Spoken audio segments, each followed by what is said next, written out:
Hi friends, എല്ലാവരും വിഷുവെല്ലാം അടിച്ചു പൊളിച്ചാ? നിങ്ങളെപ്പോലെ ഞാനും വിഷുവെല്ലാം അടിച്ചു പൊളിച്ചു. വിഷുവെല്ലാം കഴിഞ്ഞ് എല്ലാവരും ജോലി തിരക്കിലേക്ക് മാറിയിരിക്കുന്നു വിചാരിക്കുന്നത്. പിന്നെ കുറച്ച് പുതിയൊരു വിശേഷമായിട്ടാണ് ഞാൻ വന്നിരിക്കുന്നത്.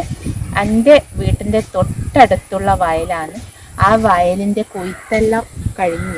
കൊയ്ത്തെല്ലാം കഴിഞ്ഞതിന് ശേഷം ഇപ്പോൾ മാടോ പ്രാവുകൾ നെല്ല് കൊത്തുന്ന വന്നിട്ടുണ്ട്.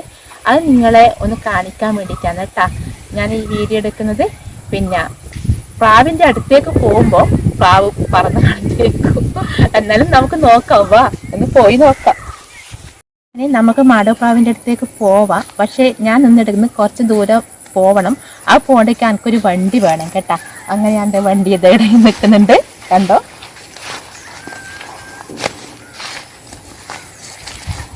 കണ്ട, എല്ലാവർക്കും ഈ വണ്ടി കാണുമ്പോൾ ഓർമ്മയുണ്ടോ നമ്മളെ കുട്ടിക്കാലം? എല്ലാവർക്കും ഓർമ്മയില്ലേ? എല്ലാവരും ഇത് ഇരുന്ന് വലിച്ച് വണ്ടിയായിട്ട് പോയിട്ടുണ്ടാവുമെന്ന് വിചാരിക്കുന്നു. അതുപോലെ ഞാനും ഇങ്ങനെ വണ്ടി ഓടിച്ച് പോയതാണ് കേട്ടാ. എന്നാൽ നമുക്ക് വാ അവിടത്തേക്ക് പോവാം.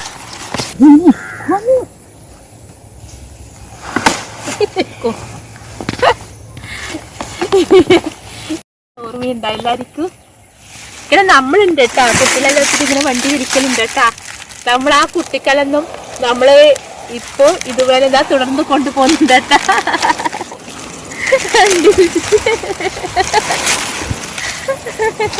എല്ലാവർക്കും ഇതല്ലേ.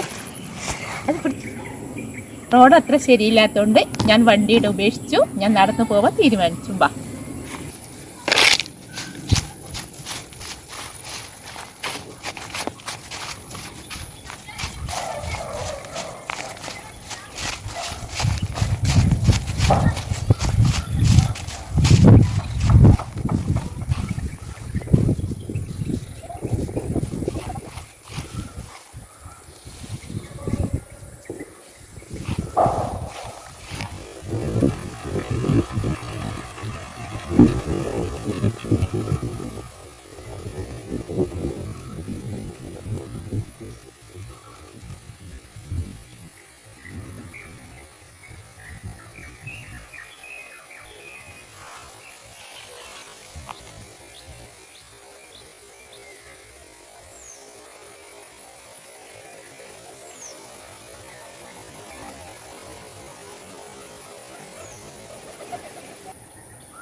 ഇപ്പം നോക്കിയാൽ നമ്മളെ വയലുകളെല്ലാം കൊയ്ത്തെല്ലാം കഴിഞ്ഞ് നോക്കുമ്പോഴേക്കും നെല്ല് തിന്നാൻ ആയിരക്കണക്കിന് പ്രാവുകളല്ലേ വന്നേ.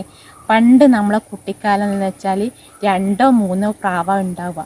അതിനെ പിടിക്കാൻ വേണ്ടി ഞാൻ എത്ര കഷ്ടപ്പെട്ടിട്ടുണ്ടെന്നാ, എത്ര മണിക്കൂർ ആ കുട്ടിക്കാലം ചെലവഴിച്ചിട്ടുണ്ടെങ്കിൽ എങ്ങനെയാണെന്ന് വെച്ചാൽ ചോറിടും, എന്നിട്ട് അവിടെ മുറം വെക്കും. മുറത്തിനൊരു പുള്ളിയും കുത്തി വെച്ചിട്ട് ഒരു കയറും കെട്ടി ഞാൻ എന്ത് ചെയ്തു, അടുക്കളയിലിരിക്കും, വാതിലടക്കും. പ്രാവ് വന്ന് കൊത്തി തിന്നു. ഞാനൊരു കയറോണ്ട് അടുക്കള ഇങ്ങനെ വലിക്കുമ്പോഴേക്ക് പ്രാവ് അങ്ങോട്ടും ചോറ് തേച്ച് തിന്നുകയും ചെയ്യും. ഇതുവരെ എനിക്ക് പ്രാവിനെ കിട്ടിയിട്ടില്ല. പക്ഷേ പണ്ടെല്ലാം നമ്മൾ ഈ കിണറിൻ്റെ ഉള്ളിലാന്ന് തോന്നുന്നു പ്രാവ് കൂടുക. ഒരു 2 or 3 പ്രാവുകളെ ഞാൻ കാണാറുള്ളൂ. ഇപ്പം അങ്ങനെയല്ല. ഇപ്പം ഇത് എവിടുന്നാ വരുന്നത്, എങ്ങനെയാ വരുന്നതെന്ന് അറിയാം. കൊയ്ത്ത് കഴിഞ്ഞ് നോക്കുമ്പോൾ ഇങ്ങനെയുണ്ട് കാണുന്നത്. 1000കണക്കിന് പ്രാവ് ഇത് എവിടുന്നാ വന്ന്. പണ്ടെന്ന് കിണറിൻ്റെ മാളത്തിനുള്ളിൽ കൂടുന്നു. ഇപ്പം പണ്ടത്തിനെ പോലെയല്ലല്ലോ കിണർ. ഇപ്പം മാളൊന്നും ഇല്ലല്ലോ. ഇപ്പം എല്ലാവരും കെട്ടി നല്ല വൃത്തിയാക്കി വെക്കുന്നതുകൊണ്ട് മാളൊന്നും ഇല്ലല്ലോ. ഇത് എവിടെയാണ് കൂടുന്നതെന്ന് അറിയില്ല. എന്നാലും നമ്മളെ ഈ വയലിൽ ഇങ്ങനെ വന്ന് ഇങ്ങനെ ഭക്ഷണം തിന്നുമ്പോൾ നമുക്കൊരു സന്തോഷമില്ല. എത്ര കൗതുകത്തോടെ എത്ര ആളെ കാണാൻ വരുന്ന നമ്മളെ ഈ പ്രാവ് തിന്നുന്നതും പാറുന്നതും കാണാൻ കുട്ടികളടക്കം നല്ലൊരു ഭംഗിയാണ് കേട്ടോ. വൈകുന്നേരങ്ങളിലെല്ലാം നമ്മൾ വയലിൽ വന്നിരിക്കാനും എല്ലാം നല്ല. നമ്മൾ കുറച്ച് സുഹൃത്തുക്കളൊത്തും കുട്ടികളൊത്തും കുറച്ച് സമയം വയലിൽ വന്നിരിക്കുകയെല്ലാം ചെയ്യും. അതെല്ലാം ഒരു ഗ്രാമങ്ങളിൽ ജീവിച്ചവർക്ക് അതിൻ്റെ ഇതിനെപ്പറ്റി പറയാൻ പറ്റുള്ളൂ. കാരണം അത്രയ്ക്ക് സുഖമാണ് നമ്മുടെ ഗ്രാമങ്ങളിൽ ജീവിക്കാൻ.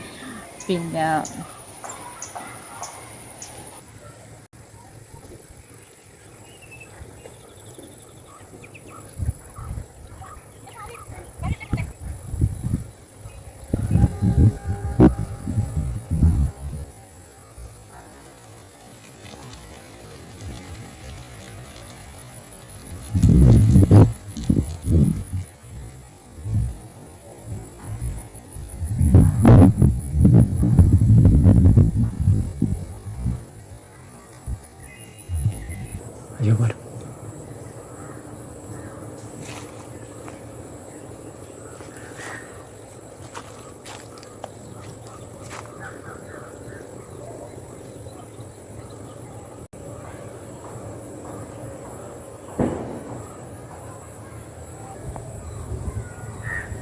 നമ്മളെ വീട്ടിൻ്റെ അടുത്ത് വയലാന്നല്ലോ നിങ്ങൾ പറഞ്ഞല്ലോ. ആ വയലിൻ്റെ ഒരു സൈഡായിട്ട് ഇവിടെ ഒരു വള്ളിക്കുടലി ഫുൾ ഉണ്ട്. വള്ളിക്കുടലി എന്ന് പറഞ്ഞുകൂടാ, ഒരു മരമാണ്.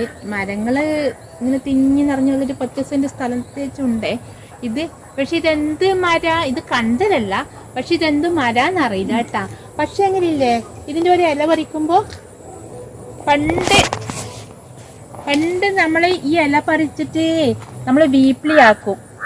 ആരെങ്കിലും ആക്കിയവരുണ്ടോ? ആർക്കും ഓർമ്മയുണ്ടോ? ഞാനെല്ലാം കുട്ടിക്കാലം ഇങ്ങനെ വീപ്പിളിയാക്കി കളിച്ചിട്ടുണ്ട് കേട്ടാ. അതിൻ്റെ മരാൻ തോന്നി ഇത്. അതിന് എന്ത് പേര് പറയുന്നത് എനിക്കറിയില്ല കേട്ടാ. ഇങ്ങനെ വിളിക്കുക. നമ്മൾ കുട്ടിക്കാലം ഇങ്ങനെ വെച്ച് കളിക്കുന്നതാണ്. സ്കൂളിൽ പോകുന്ന ഒരു കാലം ഉണ്ടല്ലോ.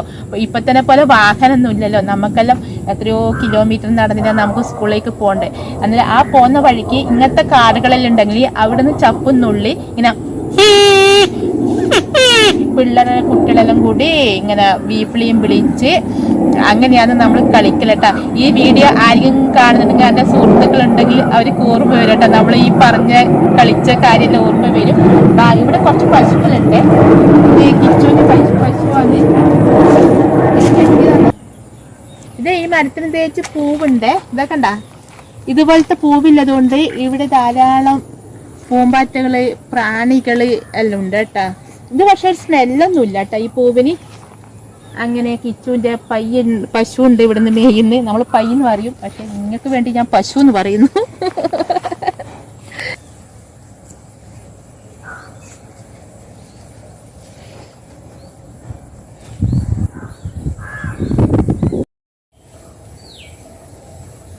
അങ്ങനെ നടന്ന് നമ്മൾ വയലിൻ്റെ കരക്ക് നാരനാട്ടൻ്റെ പീടിയിലേക്ക് എത്തിയിരിക്കുകയാണ്. ഇവിടുന്ന് 2 മുട്ടായി തിന്നതിന് ശേഷം വീട്ടിലേക്ക് പോകുന്നതായിരിക്കും.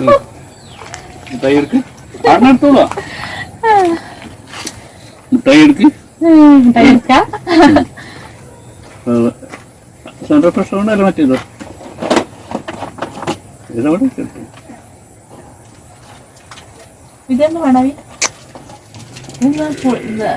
മാങ്ങിയ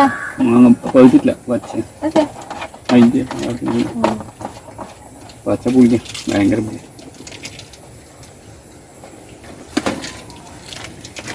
മുട്ടായി അങ്ങനെ എടുത്തു കഴിക്കാൻ നോക്കുന്നു.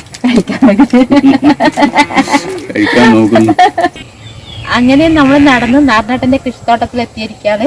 നാരനാട്ടൻ നമുക്ക് വേണ്ടി പറിച്ചു തരുന്നുണ്ട് കുറച്ച് വഴുതിനിങ്ങ. അങ്ങനെ ഇവിടെ മുട്ടാൻ പുളിങ്ങ കേട്ടോ. മുട്ടാൻ പുളിങ്ങ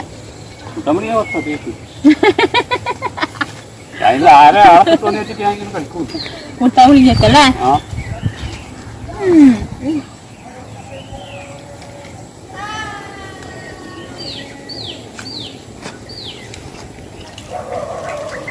അങ്ങനെ നാരനാട്ടൻ കുറച്ച് മുളക് വഴുതിനിങ്ങ വിത്തിന് വെക്കാൻ കണ്ട ചുവന്ന മുളകും തന്നിട്ടുണ്ട്.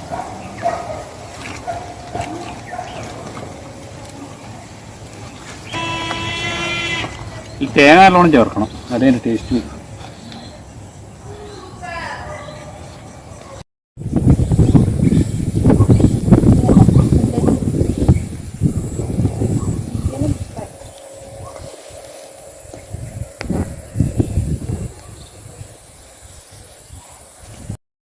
കണ്ട വാഴത്തോട്ടം കണ്ട. കുറച്ച് നാൾ മുന്നേ ഭയങ്കര പന്നിശല്യമായിരുന്നു. അന്നേരം വാഴകളൊന്നും ഉണ്ടായിട്ടില്ല. ഇപ്പം കുറച്ച് പന്നിശല്യം കുറഞ്ഞിരിക്കുകയാണ് ഉണ്ടായിട്ട്. അതുകൊണ്ട് വാഴകളിൽ നട്ടാൽ കുറച്ച് ബാക്കിയാവുന്നു. അടുത്ത നാട്ടുവിശേഷമായിട്ട് പിന്നെ കാണാം. ബൈ.